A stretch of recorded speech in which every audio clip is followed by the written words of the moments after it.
Salut à tous et bienvenue sur ma chaîne éducative. Aujourd'hui, on se plonge dans une œuvre incontournable du théâtre français Antigone de Johan Will. Dans cette vidéo, je vais vous présenter un extrait du prologue suivi d'une série de questions de compréhension et d'analyse parfaite pour vous entraîner à l'examen. À la fin, je vous proposerai aussi au sujet de production écrite un sujet de production écrite avec une correction détaillée, alors restez bien jusqu'au bout. Niveau baccalauréat, examen de français texte, extrait d'Antigone et de Jean Anouilh, page 101, 102 du roman. Je répète, page 101, 102 du roman. Le texte, crayon, le tien plus fort. J'ai tout essayé pour la sauver aimant. J'ai tout essayé, je te le jure, elle ne t'aime pas. Elle aurait pu vivre, elle a préféré sa folie et la mort. Aimant crie, tentant de s'arracher à son étreinte. Mais, père, tu vois bien qu'il l'emmène. Père, ne laisse pas ces hommes l'emmener. Criant, elle a parlé maintenant. Tout Thèbes sait ce qu'elle a fait. Je suis obligé de la faire mourir. Aimant s'arrache de ses bras. Lâche-moi. Un silence. Ils sont l'un en face de l'autre. Ils se regardent. Le cœur s'approche. Est-ce qu'on ne peut pas imaginer quelque chose? Dire qu'elle est folle. L'enfermer. Criant. Ils diront que ce n'est pas vrai, que je la sauve parce qu'elle allait être la femme de mon fils. Je ne peux pas. Le cher, qu'est-ce qu'on ne peut pas gagner du temps? Est-ce qu'on ne peut pas gagner du temps? La faire fuir demain? Criant, la foule sait déjà. Elle hurle autour du palais. Et ne veut pas, je ne veux pas, je ne peux pas. Aimant, père, la foule n'est rien. Tu es le maître. Tu es le maître, criant. Je suis le maître avant la loi. Plus après. Aimant, père, je suis ton fils. Tu ne peux pas me la laisser prendre. Aimant, si aimant, si mon petit, du courage. Antigone ne peut plus vivre. Antigone nous a déjà quittés tous. Aimant, crois-tu que je pourrais vivre, moi sans elle? Crois-tu que je l'accepterai, votre vie? Et tous les jours, depuis le matin jusqu'au soir, sans elle, et votre agitation, votre bavardage, votre vide sans elle. Passons maintenant aux questions de compréhension. Première question. Quelle est la relation entre Créon et Aimone dans ce dialogue? Question 1. Quelle est la relation entre Créon et Aimone dans ce dialogue? La réponse. Créon est le père d'Aimon. Question 2. Quel événement tragique a précédé cette scène? Question 2. Quel événement tragique a précédé cette scène? La réponse. Antigone, qu'Aimon aime, a été condamnée à mort. La réponse. Antigone, qu'Aimon aime, a été condamnée à mort. Question 3. Pourquoi Aimon est-il en colère contre Créon?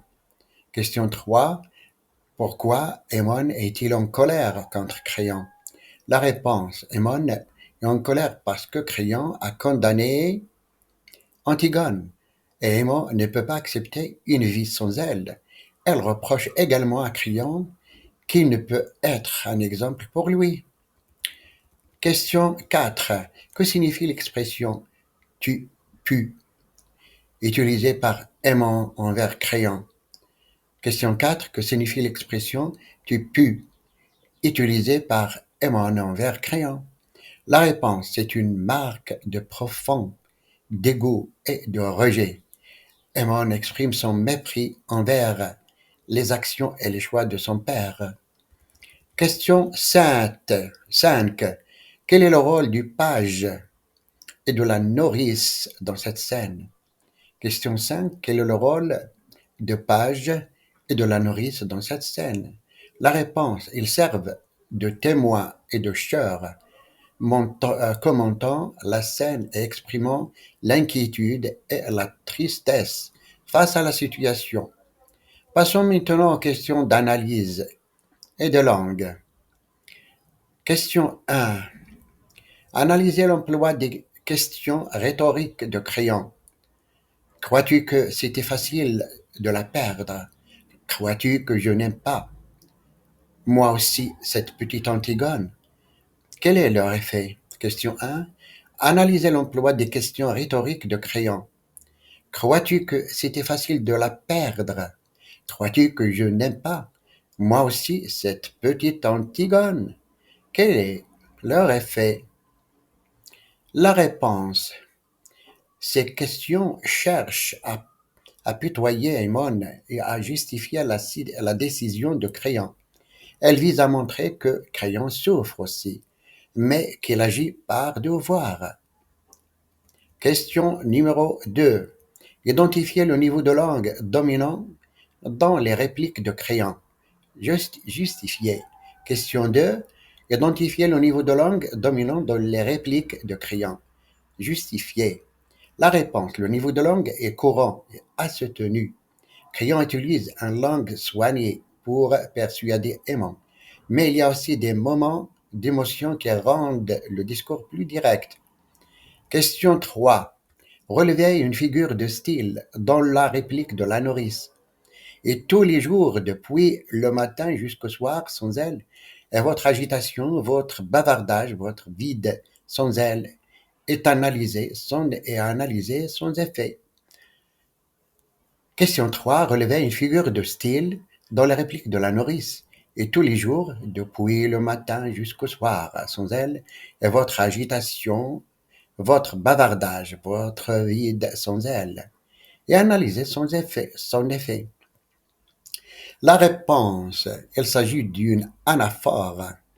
Répétition de et, sans elle, est une énumération. Agitation, votre bavardage, votre vide. L'anaphore insiste sur l'omniprésence de l'absence et de l'absence d'Antigone, tandis que l'énumération souligne le désespoir et le néant qui en résulte. Question 4. Quel est le sens du mot bêtise dans la question de la nourrice? Crois-tu qu'il va faire une bêtise? Question 4. Quel est le sens du mot bêtise dans la question de la nourrice? Crois-tu qu'il va faire une bêtise?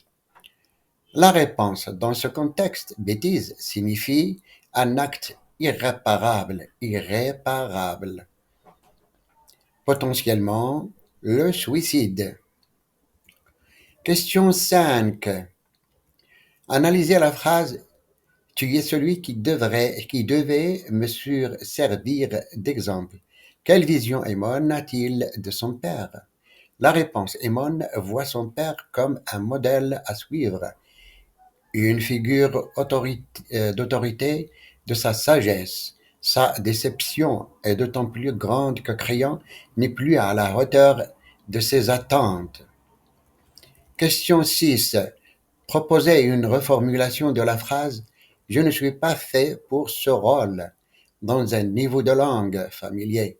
Question 6. Proposez une reformulation de la phrase « Je ne suis pas fait pour ce rôle » dans un niveau de langue familier.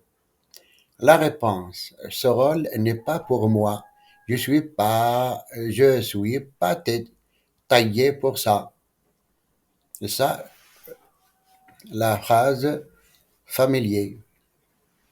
Deux types de phrases familiers. La question 7. Expliquez l'implication de l'impératif. Laisse-moi dans la réplique d'Aymon. Expliquez l'implication de l'impératif.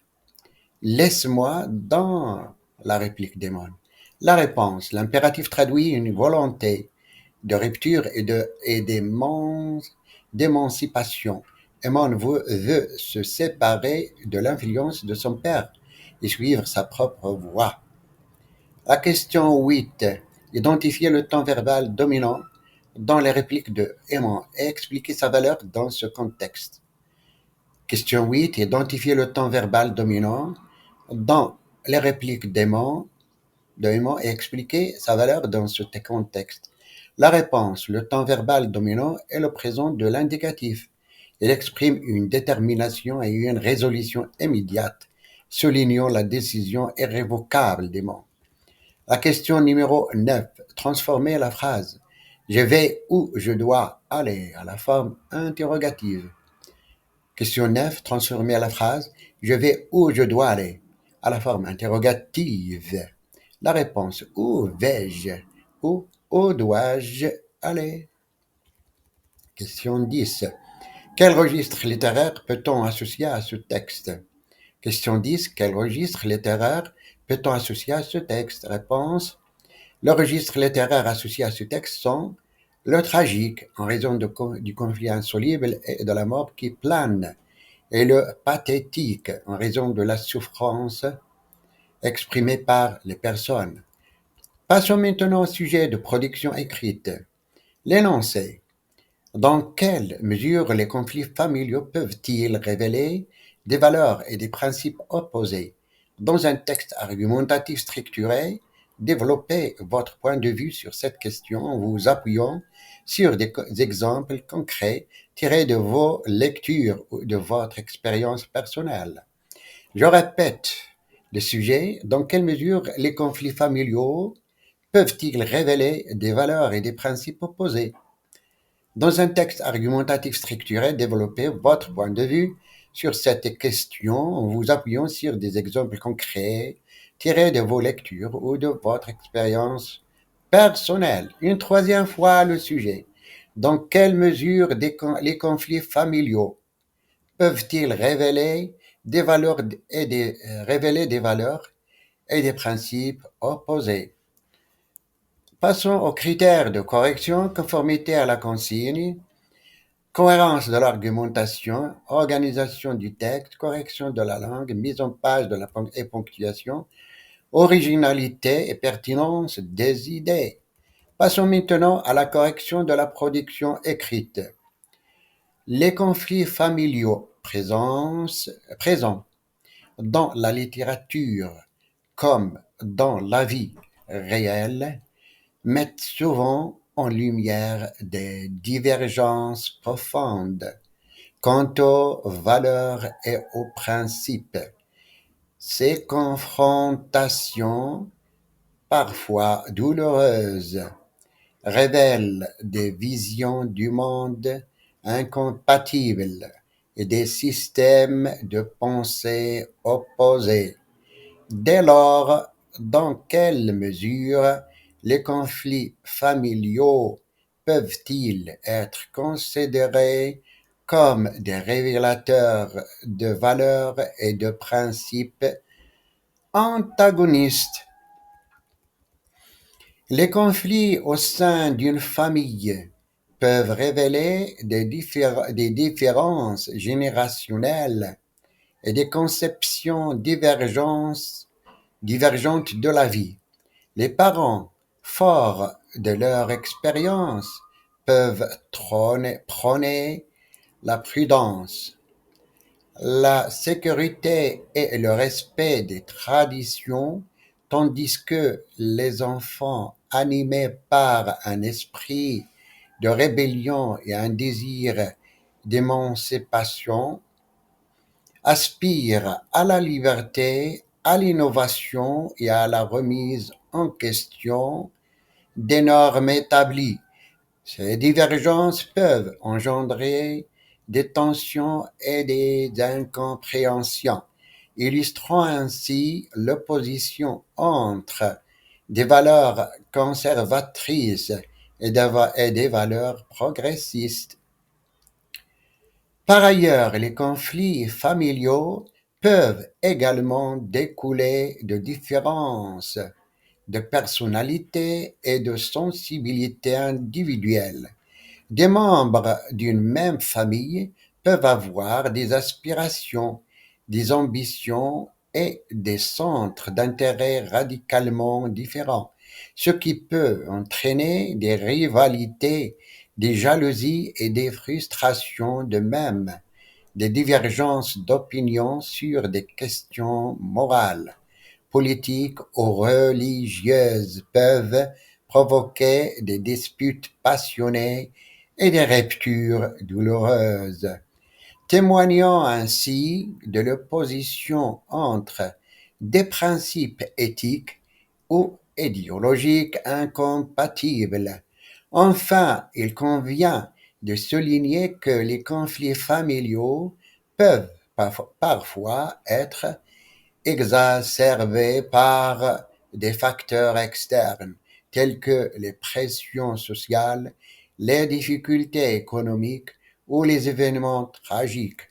Dans ces situations, les tensions préexistantes peuvent se cristalliser et donner lieu à des affrontements violents, révélant ainsi des failles profondes au sein de la famille et mettant en évidence l'opposition entre des valeurs de solidarité et d'individualisme, ou entre des principes de justice et de vengeance.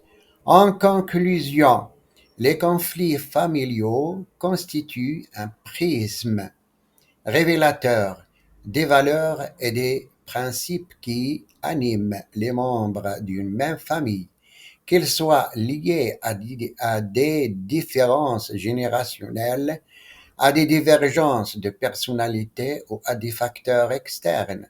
Ces conflits mettent en lumière des oppositions fondamentales qui peuvent remettre en question l'unité et la cohésion de la famille. Il est donc essentiel de les aborder avec empathie, écoute et respect afin de préserver les liens familiaux et de favoriser un dialogue constructif. C'est fini. J'espère que cette vidéo vous a aidé à mieux comprendre cet extrait d'Antigone et à vous préparer efficacement pour votre examen. Likez, abonnez-vous et activez la cloche pour ne rien manquer des prochaines vidéos. À très bientôt sur la chaîne éducative.